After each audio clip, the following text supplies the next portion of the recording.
Hi, and welcome to Clarkenomics. In this video, we're going to study something called the Forex, which is short for foreign exchange market. So this is going to be all about exchange rates and currency values. So let's just kick it off. An exchange rate, you've probably heard of it before if you've ever traveled. An exchange rate is the price of one country's currency stated in terms of another country's currency. So, how many pounds does a dollar cost? How many dollars does a pound cost, right? Those are exchange rates. How many euros am I going to get for my dollar? That kind of thing. So they're all exchange rates. And believe it or not, they affect every single person in the world. Even if you don't travel, they still affect you. Because as we know from looking at the current account and the financial account and exports and imports, even if you don't go to another country to get their products through travel, their products find their way to you through imports. So exchange rates are all very important for everyone to learn about. So let's look at some examples. Let's imagine that the price of a pound, that's the abbreviation and the symbol, right? The pound symbol is right there. And GBP stands for Great British Pound, is $2, 2 US dollars.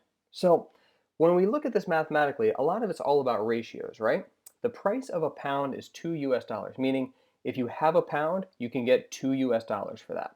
If you have 2 US dollars, you can get a pound, right? That's the exchange price of those currencies. But we can also look at it a different way, right? If the price of one British pound is 2 US dollars, what's the price of 1 US dollar, right? It's all about ratios here, right? So if having 1 pound gets you 2 US dollars, then having half of a pound must get you 1 US dollar, right? So the price of 1 US dollar is 50 pence, right? Half of a pound. It is all about ratios. So think about this as we go through and we look at some examples. Okay, so currencies don't have fixed values. Their values are always changing all the time. Now, one important thing to realize is that currencies gain and lose value relative to each other currency individually.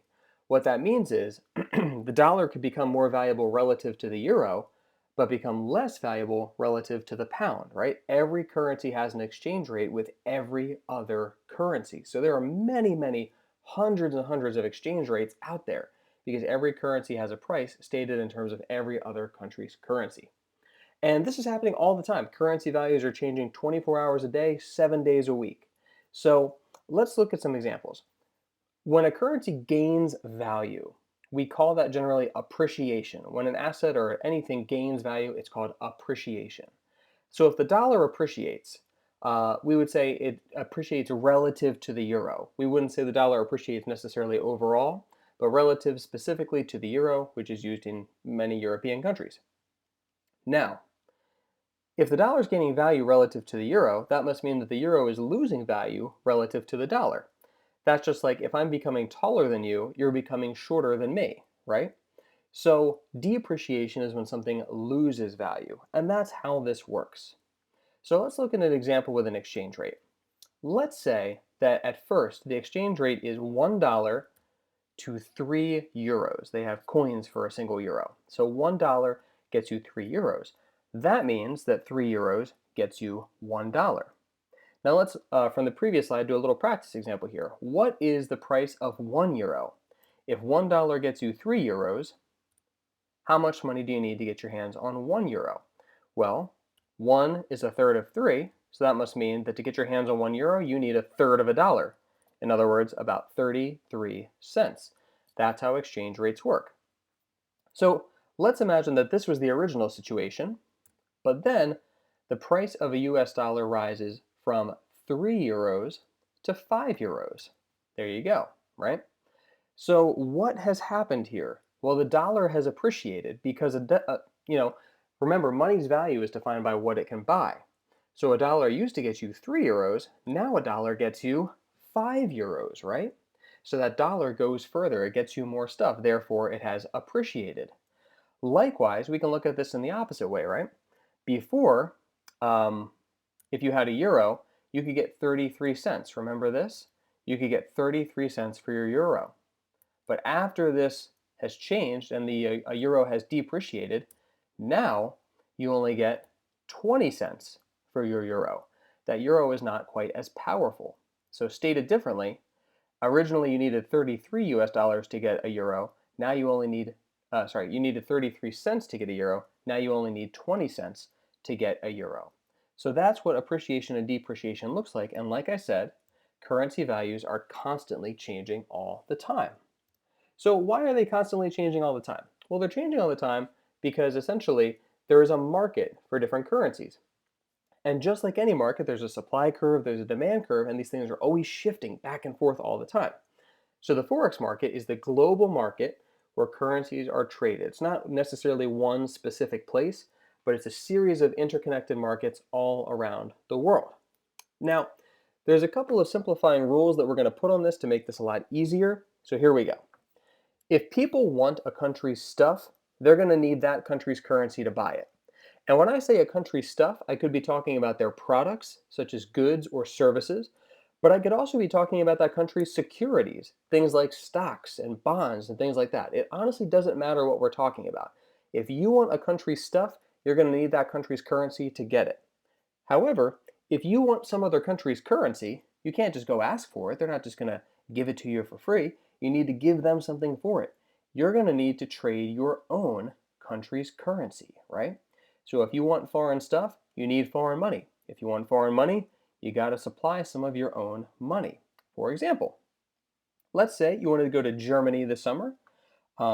Maybe not this summer because of COVID-19 related stuff, but in a normal summer, you wanted to travel to Germany, to Munich or any other awesome city in Germany. You would be the demander of euros in the Forex market. Germany uses euros. You want to go to Germany, you will be demanding euros. But in order to get those euros, remember, you have to give up your US dollars. So in the Forex market, you'd be the demander of euros, but you'd also be the supplier of dollars. So don't get into the habit of thinking of like firms and consumers and households and stuff here. Just remember, if you want the currency, you're the demander of that currency. If you have a currency, you're the supplier of that currency. So that's how the foreign exchange market works. We can set this up in graphs actually. And before you get worried about these graphs, these are just like the supply and demand graphs that we've always looked at. We're going to change the labeling up just a little bit here. So we're going to look at two different markets.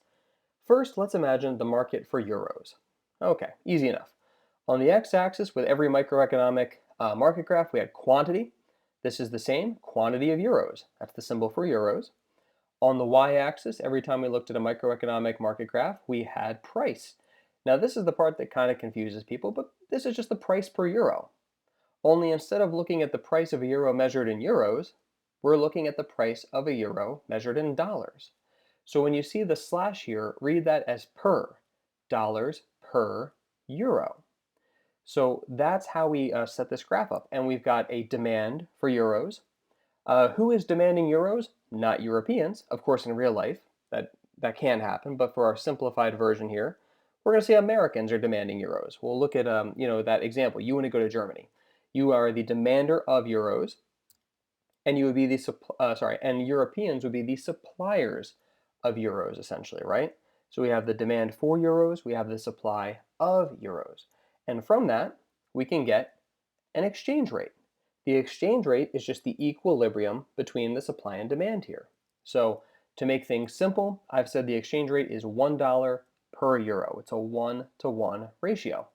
Doesn't have to be, but I just set it up like that. Now, next to that one, we can also create another market. This is the market for US dollars. Easy enough. On the x-axis, we have the quantity of dollars. On the y-axis, we have the price per dollar measured in euros. How many euros does a dollar cost? Now, we actually already know that answer, 1, right? Because we already set that up over here. If $1 gets you 1 euro must get you $1. It goes both ways. So there's a demand for dollars. Who is demanding dollars? Not Americans in our example here. Who is supplying dollars? You are, Americans. And so from that, we can get ourselves an exchange rate. And of course, we already knew what that was. It's 1-to-1. Doesn't have to be necessarily, but here's what we've done. So what we're going to do next is we're going to start shifting some stuff around, looking at when things change, how do exchange rates move as a result? Now this can get a little complicated, but we're going to set up two very straightforward rules to make this a little bit easier for us. So the two rules are only shift one curve on each graph. So if you shift the demand curve on that graph, leave the supply curve alone. If you shift the supply curve on that graph, leave the demand curve alone. Only shift one curve on each graph. And second, shift a different curve on each graph, meaning that if you shift the demand curve on one graph, shift the supply curve on the other graph. If you shift the supply curve on one graph, shift the demand on the other graph. And if you keep those two rules straight, it'll be very easy to figure this kind of stuff out. So here is a practice question for the type of thing that you might see. We're going to look at what changes exchange rates for stuff in this video. And then in another video, we're going to look at the effects of what happens when exchange rates change. So here we go. The cause. Japanese goods become more popular with Americans. Nintendo, Pokemon, whatever it is. So, Americans want Japanese stuff. That's how to read this. Well, if Americans want Japanese stuff, what do they need to get Japanese stuff? They're going to need Japanese money. They're going to need yen. So look at the market for yen. That's the one on the right. We've already set up both of these markets. If Americans want more Japanese stuff and they need more yen, that means that the demand for yen, the green line on the right graph, is going to shift. Remember ERDL, increase right, decrease left, is going to shift to the right. When that happens, that means Americans are demanding more yen. How do Americans get more yen? In order to get more yen, they need to supply more of their own money. They need to supply dollars. So look at the graph on the left. The supply of dollars is going to increase to the right. And that is the result of Japanese goods becoming more popular with Americans. Demand for the yen increases, and in order to get those yen, Americans must supply more of their own money on the Forex market. And this is going to lead us to a new exchange rate, right? That's what it's going to be. Now, I didn't put numbers on this to make it a little bit simpler, but what that means is it now costs fewer yen to get a dollar than it did. In other words, the yen has appreciated because you don't need as many yen to get your hands on a dollar. On this graph, what that means is you need more dollars to get your hands on a yen. In other words, the dollar has depreciated. You need more dollars to get the same thing. So when the demand for yen shifted to the right and we had the resulting exchange rates, that means that the yen has appreciated and the dollar has depreciated, right? Because the demand has increased for yen and the supply has increased for dollars. So again, the way to read this over here is essentially in the market for dollars, if a dollar is becoming cheaper, that means the dollar is depreciating. Okay. All right, oh, there you go. Let's do another practice question. All right. So more Canadians travel to Australia for vacation. All right. So if you're a Canadian and you want to go to Australia, have a nice vacation there, you're going to need Australian money to go there. So what are we going to do? Well, we can shift the demand for AUD, that's Aussie dollars. We can shift that to the right because, again, Canadians need Australian money to go to Australia. But in order to get their hands on Australian dollars, they're going to need to supply more Canadian dollars to get their hands on those Aussie dollars. And so we've got a very similar result to what happened last time. We've got new exchange rates right there, where the price of a Canadian dollar decreased, right? And the price of an Australian dollar increased. So that means that the Aussie dollar is appreciating and the Canadian dollar is depreciating. So just as a simple rule, think of it like this. If the demand for a currency increases, it's going to appreciate. If the supply of a currency increases, it's going to depreciate. So those are some simple rules you can remember to make this a little bit easier. But mostly it's pretty straightforward. Labeling might be one of the hardest parts of getting this perfect. Now, one final practice question. This one I've set up about the same way, right? But we're going to look at something a little bit more complex. We're going to look at interest rates. So different countries sell bonds, different governments sell bonds. Let's imagine that interest rates for British bonds decrease relative to interest rates for French bonds.